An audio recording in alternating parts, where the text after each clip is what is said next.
It's the Opie and Anthony Show. Opie and Anthony. Radio shock jocks. Opie and Anthony. I refuse to sit here and think that radio has to be nice. Why? Why does radio, out of any other medium, have to be nice? We are being now held to a standard where we have to be nice and make people feel good. Go screw! Radio bad boys, Opie and Anthony. Controversial radio personalities, Opie and Anthony. Infamous DJs, Opie and Anthony. Talk show radio hosts, Opie and Anthony. Opie and Anthony. Opie and Anthony. Radio shock jocks, Opie and Anthony. Opie and Anthony. Shock jocks, Opie and Anthony. Shock jocks, Opie and Anthony. Opie and Anthony. Shock jocks, Opie and Anthony. Opie and Anthony. Shock jocks, Opie and Anthony. All right, I'm going to start breaking stuff. Seriously. Watch this. All right. Now we need a new one. Now we need a new one. Oops. Just flow in there. All right, and now pass below. Wait, no, not yet. Yeah, hold on. Please hurry. Ready? Yes. I wanted you to smell as if it smells like Elio's pizza. That's all. No, that's all we're asking.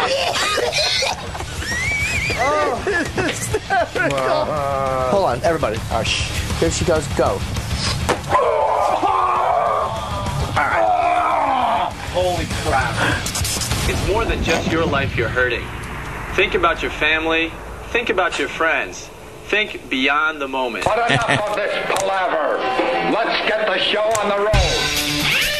Words to live by. We're off, yeah. Words to live by, Opie. Yeah. Words to live by. I guess. That version of me is long gone. Think about... He's dead! Think about...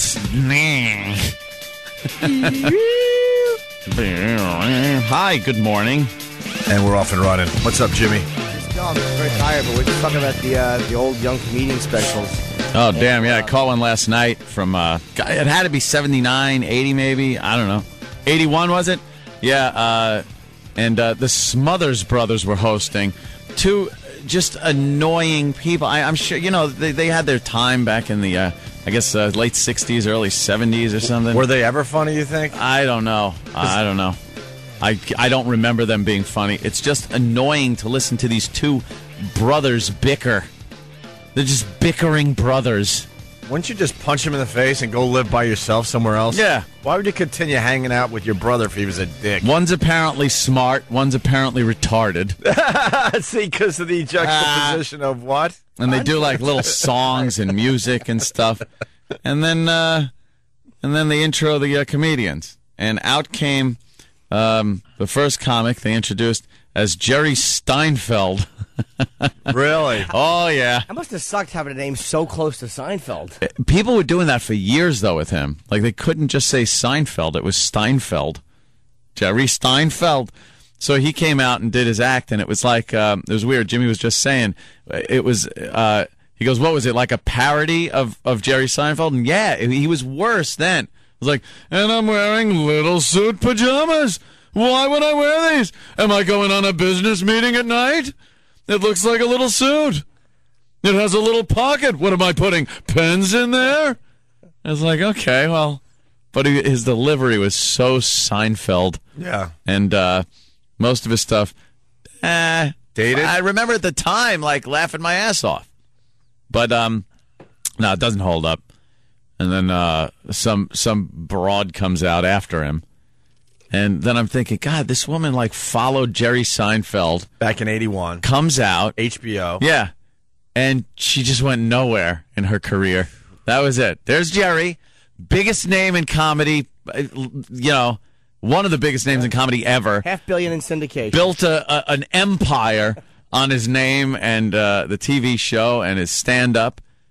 And then some broad comes out who's probably, squirted out 5 kids and... well, let's Google her. I'm a stay-at-home mum. Was she English? She was English and Australian or something. She lived in Australia. I don't know, but it was all like... Again, it was like, well, my mother wants me dating better. It's like, all right, mother dating things. We get it. You're the chick comic. It was all like chick comic stuff. Not good. But then Richard Lewis was on it. Rick Overton. Howie Mandel. Wow. And they were all nobodies at the time. Just nobodies. And Harry Anderson from Night Court. He did some wacky non-magic. All of his tricks turn out to be like a joke because they're not a trick. Yeah. Okay. Could you do a trick? But it's interesting to watch those old comedian specials because the stuff, I remember watching it and laughing my ass off, but then you watch it now and go like, God, this just isn't funny. It's hack. It's, because it all changes with the times. It's weird how, like, most of it you watch. I watched one. My mom and I was a kid watched one. There's a guy named Larry Ambrose. I remembered him. I think he was on the 7th annual Young Comedian Special. And I forget who else. Alan King hosted it, I think. I remember that one. Alan King okay. was terrible as a host. I look back, I'm like, he was a terrible host. He was just sloppy. All right, next young man. Next. And I watched him recently because I remember from when I was a kid, and I actually he still made me kind of laugh because he was doing because he was he's a little gay, and it doesn't all hold up, but he was just a burn victim joke, and he was just really kind of, he was very funny. I mean, 20 years later, it's still kind of helpful. Yeah, you get a couple of chuckles. Don't get me wrong, it doesn't all suck. But it's more a nostalgic thing. That's why I was watching it. I'm like, first of all, who's going to come out next? I want to know, which comics. And then a lot of the stuff is just like, oh, God, that was a joke back then. What would be considered completely hack now is, a joke where the audience was like, bah! They were rolling. Just losing it. Yeah. Where did you see this guy you were just explaining? Larry Ambrose was on a Young Comedian Special. No, I know, but now 20 years later. On HBO On Demand. They're still showing them. Oh, that's what. Okay. I thought you saw him nowadays. I actually worked with him. My first New Year's Eve in comedy was like 91 or 92, and it was at Rascals on Ocean Township. It turned out it was with him and a guy named Will Miller, who was Dr. Will on Nick at Night. And I caught Larry in the bathroom, kind of catch a peek. Oh, I didn't know. I had no idea. Oh, that's funny. We were at the urinals, and I looked over, and he was like just kind of talking and looking. I'm like, oh. Now you just proudly go, you want to look? Yeah, I didn't. I wasn't mad. Larry, what are you doing, Larry? But it might be too inside. But you were talking about comedy clubs, and they have the pictures of all the comedians on the wall. A lot of comedy clubs do that, and you see like an old. I don't know, headshot of what? Of who? Like maybe... guy like Jeff Foxworthy. Jeff Foxworthy when he used to do the comedy club, sure. And it's a wall... Instead of arenas making millions, years ago he had his TV show. And Yeah, there's his headshot from when he was just schlepping around the clubs. And Jimmy says it depresses you because some of these people on the wall, never made it.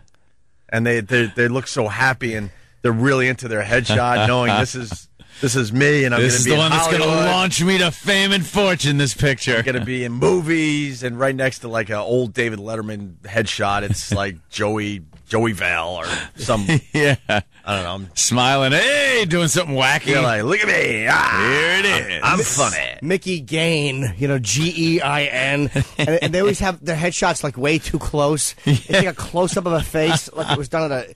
And it's just like it's slightly below the chin and up to the top of the forehead.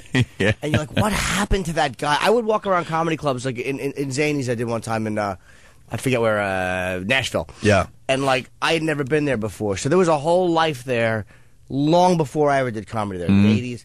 And I'm walking around, and there's literally 50, 60 headshots, the Atlanta Punchline, and I'm like, what? Who are these people? I'm in comedy. Like I know a lot of people in comedy. I know of a lot of people. I've never heard of Mark Stead or whatever. Yeah, I gotcha.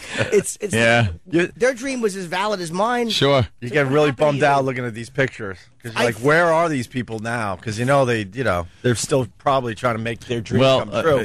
20 years later. Also, there was the great comedy purge from the 80s. You got to remember that. Back in the 80s, there was first of all, every night there was some goddamn comedy show on. There was a camera and a brick wall. You had a comedy show.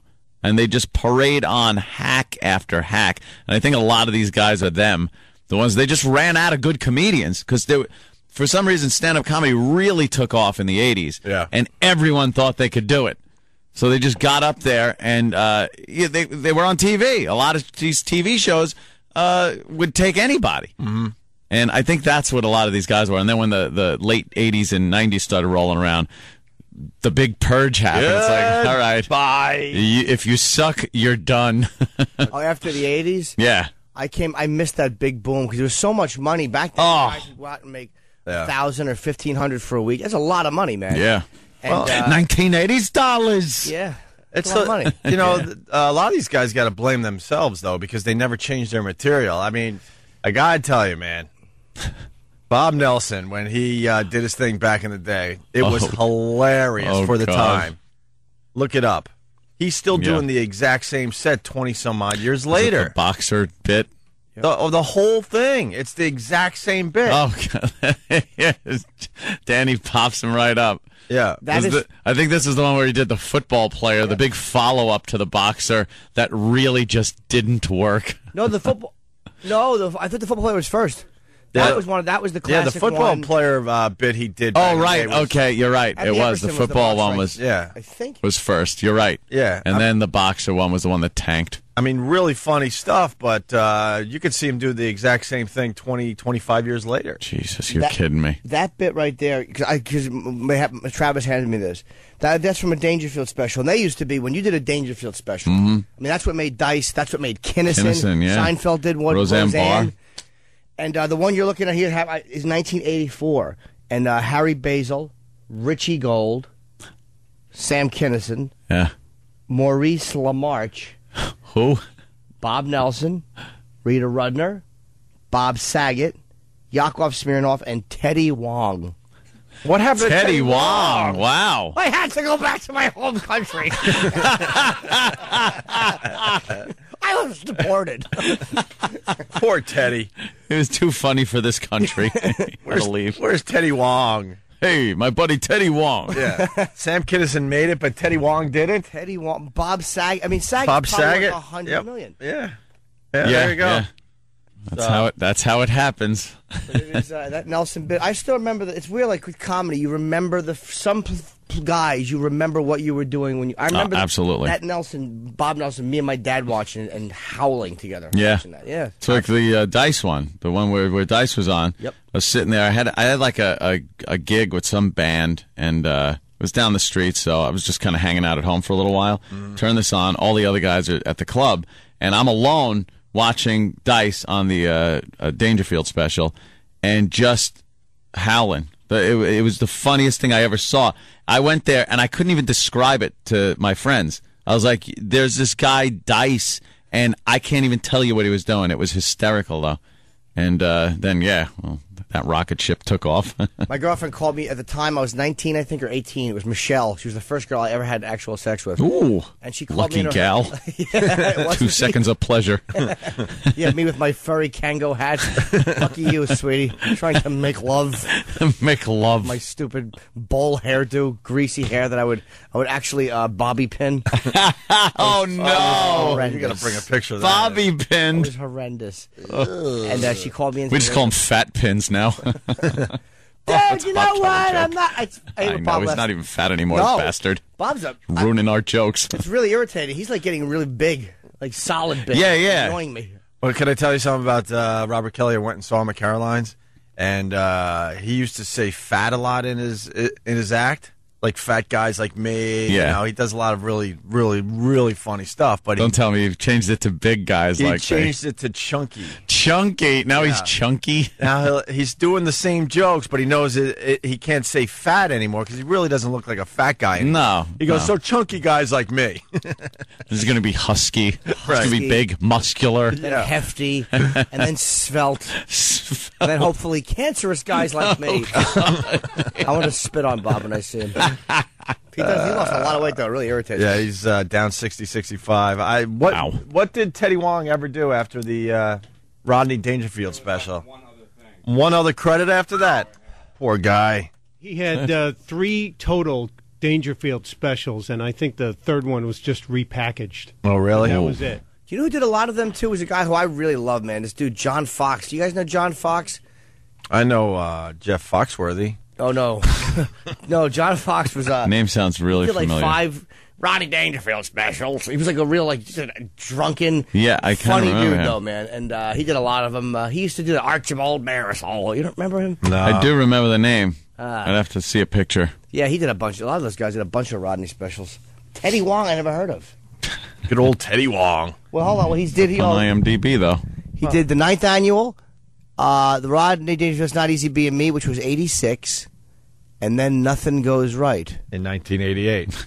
Is that the title of something, or you're just commenting on his career? Nothing's gone. Nothing. Wait, was Teddy Wong really a guy, or was that a character in the Rodney special? That might have been a character. I remember him going, "Hey, Teddy Wong." It was like the bartender or something. Oh, that's at Dangerfield. why. I think he was just mixing drinks in between comedians. Yeah. Okay, that makes me feel better. But now on to the important business. Oh, Maurice LaMarche. Maurice LaMarche, Yes. all right. Some of these guys, like you look at, like a lot of people might not know who Carol Leifer is. She was Oh yeah, I know who that is. People She ended remember up- her, but yeah. she didn't. She's not a household name, but she was, I think, involved with Seinfeld. She ended up being a somehow. writer or something. Yeah, some so kind she's of probably shit. worth millions. Did I just curse? I don't know. Wait, we'll wait. Some kind of stuff with Seinfeld. Well, Maurice LaMarche has had a fine career. Has he? If this is right, yeah. He's in Futurama. What? Yeah, he's. Well, look at us laughing at him. No, hey, that's good to know. Though a lot of times He's guys doing go on- voices for Futurama. He's not Okay, he's a doing voice too bad. guy. For everything. Wow, it just goes on. He's been on The Simpsons. All right, so Maurice LaMarche All right, he's a voice guy. is doing fine. I just saw a buddy of mine, Alan Havey, who has turned out he was on a Young Comedian special in '87 with John Larroquette and Bobby Slayton and Margaret Smith. And when you go on and you look, it's fun to see some of the names together. 1992, Judd Apatow. I didn't even know he was a stand-up. No. Big director now. Yeah. Bill Bellamy, Nick DiPaolo. Wow, Nick was on that? Yep. Janine Garofalo, Phew. Andy Kindler. Jeez, that must have been funny to watch them chatting backstage. No, they're actually friends. Oh, God, how could they Janine be? was very funny on that special. Nick, I remember that one when I was funny. I liked her a lot when I saw her. I'm like, Yeah. It was totally different. And then Kindler, who's really funny, and Ray Romano. Wow. Can I go back to Maurice LaMarche? Yes. He has over 200 credits. Well, good for Maurice LaMarche. And under some of these credits, it then has like 3 or 4 sub-credits. Are they mostly voices? It just goes on. Has and kept on busy. And on and on. Good for him. That's the type of guy you'd go, what do you do? And you'd go, I make about $5 million a year doing voices. At least. As we're sitting here, whatever happened to Maurice LaMarche? Dummy. Stupid Maurice LaMarche. But that happens sometimes. There's other guys that go on and you just don't know what happened to them. Geez, 1991, the special. Drew Carey and Anthony Griffith. Huh? Warren Hutchinson, who I know is doing pretty well, I think. Jon Stewart. And Jeff Stilson, who has always made me laugh. He's the guy that I think co-created The Osbournes. Not really. He wrote for Chris Rock, too, didn't he?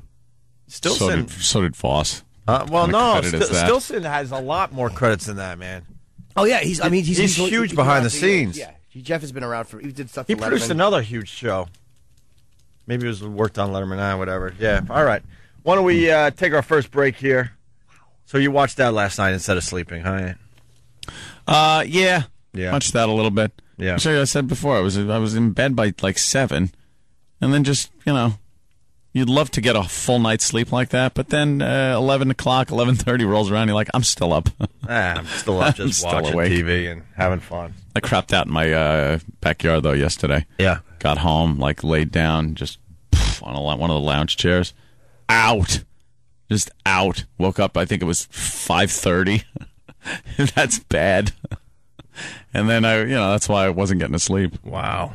I do the same thing now with my fantastic breathing. Oh. Yeah, I don't know if I middle of the afternoon. Gee, it's really. I wake up and I'm like, I'm not tired at night. I have an apple. All right, 877-212-ONA. Getting started here on this fine 2 for Tuesday. Ooh. It's Tuesday, right? What are we doing 2 of? Maybe we'll throw in a couple songs from Leonard Skinner or something today. Yeah, sure. For all our southern friends. Or maybe some Molly Hatchet. Yeah, play some Skinner, man. What do the truckers want to hear? We'll do a twofer for the truckers today. Let's not. Opie and Anthony.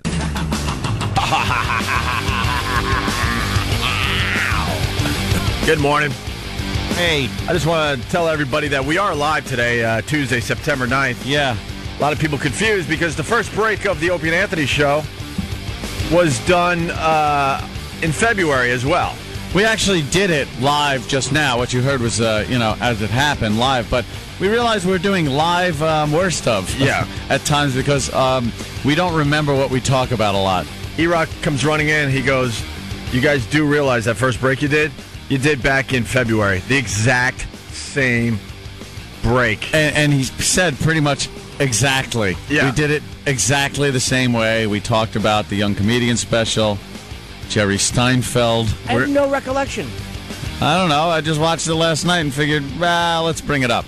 Right down to making fun of that Maurice comedian. Yeah. And then finding out that he is a huge, huge voiceover star. This had all been done in February. Yes. And we had not a clue. Oh, maybe I wasn't here that day. Don't try to excuse your mind. I would never do that. Really? No.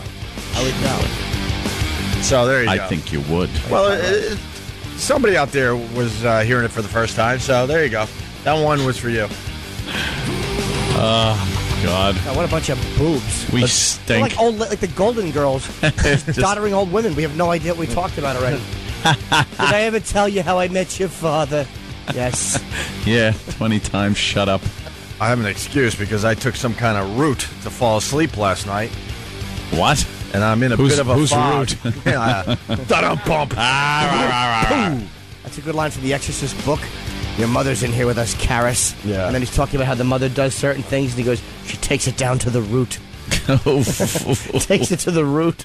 Apparently, Damien's mother was doing a nice job in hell, being popular with the demons. Getting the job done. Yeah, to the root. I took the V route. The Valerian route? Yeah. I took Yes. I took 3 of those before I went to bed last night. What kind of, what do they look like? Are they pills? Did they put them in pills, or you actually got to chew a root?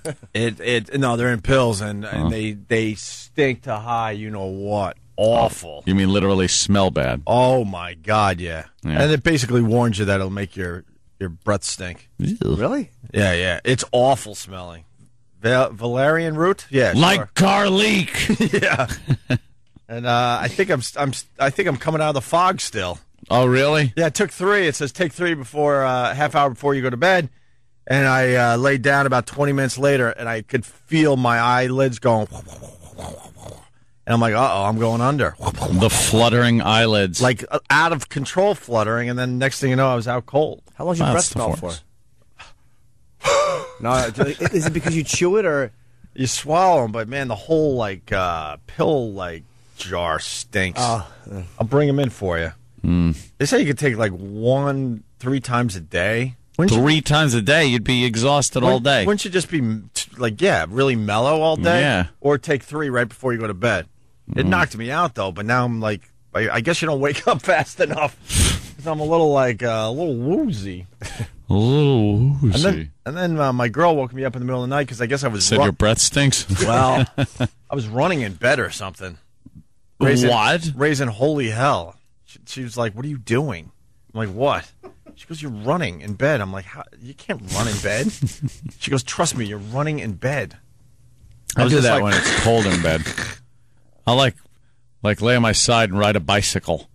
Really? Yeah. Maybe that's what I was doing. Yeah, ride the bicycle into the sheets. Then it warms up. You warms your legs up. It's not that weird. I like to be cold in bed. I prefer it. I'd rather the room be cold, but I be warm. Oh, well, that's where we part company. That's where? Not going to sleep with me again.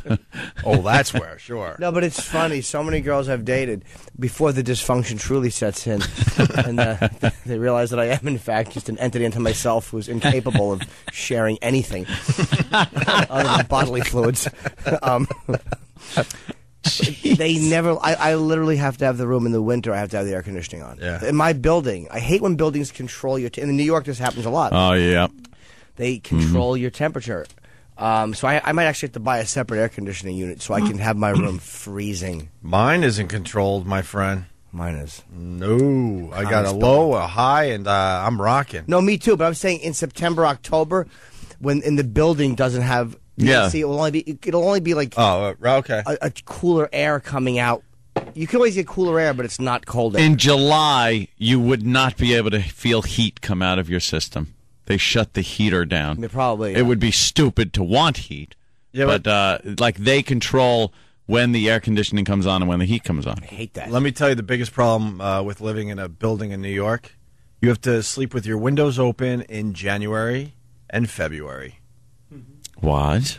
Because the heat. Well, I like live way up there, so all the heat rises, and no matter what you do, your room is just baking in the middle of winter. So you got to keep the windows open in the middle of winter to try to keep your room cool. It's ridiculous. Handy. It's energy efficient. It's ridiculous. But I don't have the heat on. Oh. I don't turn my heat on the whole winter because the heat rising from everyone else's apartment keeps my place really warm. It's ridiculous. Ooh, toasty. Toasty to the point, you got to open the windows to cool it down a little bit. But when you open the windows, I can't open in my bedroom because it's black soot lines, like where the window opens. It's all like you'll wipe it down and you'll be like, I already wiped that down last time. Like if this is open, this is what's blowing in on me. Yeah. It's just New York air. Oh, wait. Dirt and stuff. Apparently we did this break in October of last year. Probably. Oh, boy. Who knows? Well, I mean, it's like I just want to make sure that I lost my thought because I was going to try. I was going to try to play off what you said and be funny, and I couldn't remember one thing that would tie in, so I just stopped talking. I'm a fool. Unbelievable. Hey, I guess Brady's definitely out for the season. That's such a drag for the Patriots and their fans. Done. And it was going to be an exciting weekend. You got the Jets and the Pats going at it. Now it's like, Now who cares? Now it's like, That would have been a big matchup. Huh? Yeah, I think the two big QBs. And the Mets are only a game and a half ahead of the Phillies. Yeah. Slowly slipping. Will they hold on? And the Yankees, they did pretty good last night, Jimmy. What happened? They got crushed by the Angels 12-1. They're now 9.5 games out of the wild card. Once you get the Angels, boy, that's the last place the Yankees want to be when they need to win. The Angels. Yes. They have the same shot at beating the Angels that I have at just beating them. Yeah. But it gets better, Jimmy. A-Rod was caught saying that the Toronto team really didn't have any chance to win the division or get in the playoffs. And then the reporter said, wait a minute, they're ahead of you guys. Yeah. And he was like, yeah. I forgot about that. They were out of it. Oh. Yeah, well. Yeah, they are out of it, and it's good. It's great to see. I mean, even though I don't like Jeter, and he was a complete creep to me when I met him, he is... You can't root against him he's great. In all fairness, you were kind of a creep to him as well, though. I was there. But no, you were stalking these Yankee greats. I was, but I had a photo of us. I didn't want anything crazy. You were stalking Jeter, and you were also stalking all the Yankees as they went to the bathroom. But that's wrong. Jimmy. What's wrong with the boys? Which actually is a brilliant move if you're one of these guys that likes to collect pictures of celebrities or autographs. By the toilets. Jimmy taught me so much about hunting down the celebrities. Hunting the celebrities. The authorities should really look at Jimmy. I'm like, how are you going to get... I forgot who it was. It was some huge sports star there. I'm like, how are you going to get him? There's no way. Look at all the security guys. He goes, he has to go to the bathroom sometime. That was Roland actually showed me that move, believe it or not, because Roland, for different purposes, will hang out there. Yeah. Roland likes to just make judgments and comparisons. That's what Roland does. Well, Roland's got to pay the rent, He, and I'm going actually tonight. I don't do as much with the celebrity stalking anymore, because there's so many of them that come through here, and like you get to meet, it's like, I'll see one, and I'll like, if it's not perfect, I won't go up to it anymore. I'm getting older. I'm growing up, and it stinks. Well, so Jimmy goes to the bathroom. He watches the guy. The guy has to go to the bathroom, and usually the security guy's like, you'll be all right. You're just going to the bathroom. And that's Jimmy's move. He follows the guy into the bathroom or outside the bathroom. And then I know. And then the guy comes out of the bathroom, and there he is. Hey, oh wow! I didn't know you were. Hey, what's up? Can I get a picture? It worked every time. They know why I was there because I was there before they went in. Yeah. And then when they come out, sometimes I'll walk right up to them at the urinal, offer to tie their shoe. That creeps them out. But I got throws them off. Yeah, Jeter blew me off 3 times that night, so I always hate him. But again, he's a great player. Oh, I was confused. I'm going to see Alan Alda tonight. He's doing a signing here in New York. Oh, yeah? He's signing like his paperback or something. Yes. Hi, Alan. I met you. Yes. Yeah. How are you? Yes. In all fairness to Jimmy, like Jeter kept saying no to autographs and pictures. But if you were a really, really hot girl, then the rules were completely different. And that's what really got Jimmy mad that day. There was a photo of us. He knew I wasn't going to... I can understand, like, a lot of these players, like football players and stuff, man, they get handed stuff that they're going to sign. It's going to go up on eBay. But even that, you know what? But even that, who cares? Well, I agree. These guys are overpaid. Who cares if some guy is making a few bucks off your autograph online? Well, who cares? My guess is with some of them, it might even be contractual. Like, some of them might be